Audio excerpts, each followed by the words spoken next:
Pessoal, bom dia! Meio-dia sem meias palavras. E hoje nós vamos falar de um tema muito comum aqui no consultório: barriga inchada.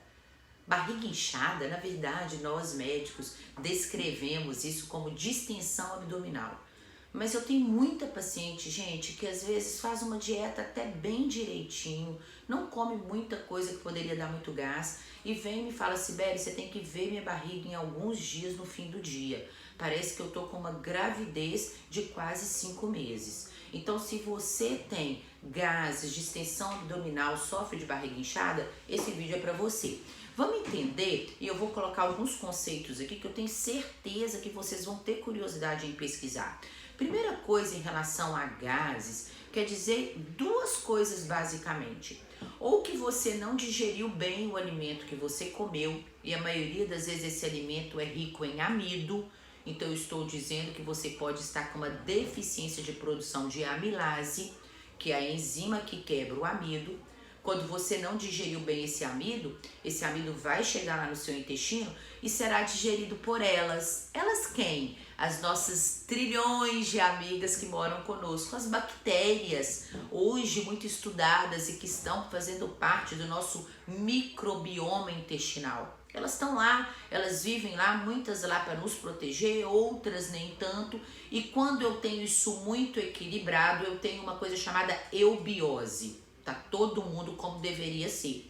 Mas quando isso está desequilibrado, porque eu me alimentei de excessos refinados, açúcar, porque eu tive uma intoxicação por agrotóxico ou por metal pesado, pelo estilo de vida, porque eu fiquei estressada, eu vou causar uma disbiose. Essas bactérias estão ali e elas não estão vivendo numa comunidade certinha, elas estão desbalanceadas. Chega lá esse amido não digerido e essas bactérias vão digerir. Esse processo de digestão do amido vai fermentar e no processo de fermentação vai acontecer a produção de gases. Além da produção de gases, esse processo de fermentação pode acelerar o trânsito do intestino e acabar você tendo uma diarreia ou uma fezes mais líquidas, ou pelo contrário, você pode constipar ou obstipar e aí você fica com o intestino sem funcionar 3 dias. Bom, gente, vocês já entenderam que às vezes isso tem a ver com o consumo, com a produção baixa de amilase, mas também tem a ver com o consumo de alimentos ricos em FODMAP. FODMAP. Tem certeza que vocês vão querer pesquisar mais sobre isso? Isso é um assunto interessantíssimo. Os alimentos ricos em FODMAP são alimentos ricos em óligo ou monossacárides ou monossacarídeos. São açúcares simples, açúcares de menos composição. E esses açúcares, eles têm que ser quebrados. Se eles não foram quebrados, eles vão ser fermentados. O F do FOD é de fermentação. Então esse açúcar chega em mim, no meu intestino, e ele será fermentado pelas bactérias. O problema é que a gente acha que isso só vem de açúcar. Não, eu tenho certeza que vocês vão lá colocar no Google uma lista de alimentos FODMAP. Isso é facilmente acessível para todos vocês. E vocês vão se surpreender que, por exemplo, o brócolis é rico em FODMAP, couve-flor é rica em FODMAP, abacate também é rico em FODMAP. Outra coisa que fermenta, e nós já conversamos essa semana, são os adoçantes ricos em polióis, por exemplo, o xilitol, o eritritol, sorbitol. Então, tudo que tiver esses ol no final, no alimento, vai fermentar, vai produzir gás. Então, gente, quando a gente está diante dessa estratégia de uma barriga que no fim do dia retém muito gás, fica muito distendida, isso não só me preocupa, porque aí vem vocês me perguntando: Sibeli, por que você, cardiologista, está preocupada em tratar, em diagnosticar e em ajudar a curar a causa de uma barriga inchada? Porque como a gente sempre vem falando por aqui, quando um paciente me conta que ele tem distensão abdominal, que ele tem essa barriga inchada, ele está me falando que ele está inflamado.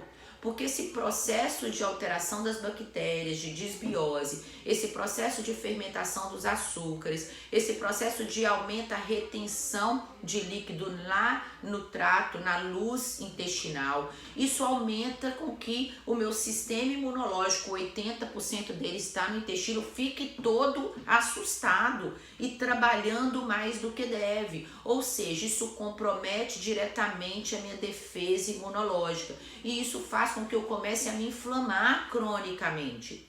Inflamação crônica começa no intestino na maioria das vezes, mas ela está na corrente sanguínea e ela vai atacar qualquer parte do corpo. E nós já falamos aqui, hoje a maior causa de doença cardiovascular, Alzheimer, AVC e câncer. Então, a inflamação crônica é sério. Se eu não ajudar o meu paciente a tratar essa inflamação intestinal, eu não consigo prevenir doenças que hoje a gente sabe que podem ser prevenidas, que são essas doenças crônico-degenerativas. Daí a importância de não aceitar ter uma vida com a barriga inchada todo dia, de não aceitar essa formação excessiva de gases e de distensão abdominal principalmente. Entendido como é que esse mecanismo forma, gente? E no tratamento disso, vocês já entenderam. Sibeli, então provavelmente eu vou ter que tirar esses alimentos que fermentam. Eu vou ter que tirar durante algumas semanas esses alimentos ricos em FODMAP. Mas será que só isso é necessário? Às vezes não. Na maioria das vezes eu tenho que entrar com os famosos R's. Os 4 R's de tratar uma disbiose intestinal, uma inflamação. Então eu tenho que retirar o alimento, eu tenho que recolocar enzimas digestivas, eu tenho que às vezes reinocular principalmente lactobacilos e às vezes outros tipos de bactérias, né, de bactérias que nos ajudam, né? E eu tenho que remover. Então tem uma série de condutas que a gente faz dentro da medicina e da prática integrativa e ortomolecular para estar ajudando a realmente colocar de novo essa disbiose em eubiose. Entendido barriga inchada, gente? A maioria, e olha, eu fui pesquisar em alguns artigos científicos, é muito comum, a cada 5 pessoas, uma sofre desse problema. E vou falar que aqui no consultório, talvez por causa mesmo da amostra do atendimento, como as pessoas sabem que eu trabalho muito com isso, com emagrecimento, com inflamação crônica, eu diria que a cada 5 pessoas dos meus pacientes, 4 têm algum grau de distensão abdominal. Então é isso, o recado de hoje, o meio-dia sem meias palavras. Espero que vocês tenham gostado. Se gostaram, compartilha. Eu vou descer esse vídeo lá pro YouTube. O nosso canal no YouTube é Sibeli, do jeito que escreve, Castro. Tem muita gente que não tem Instagram e eu sei que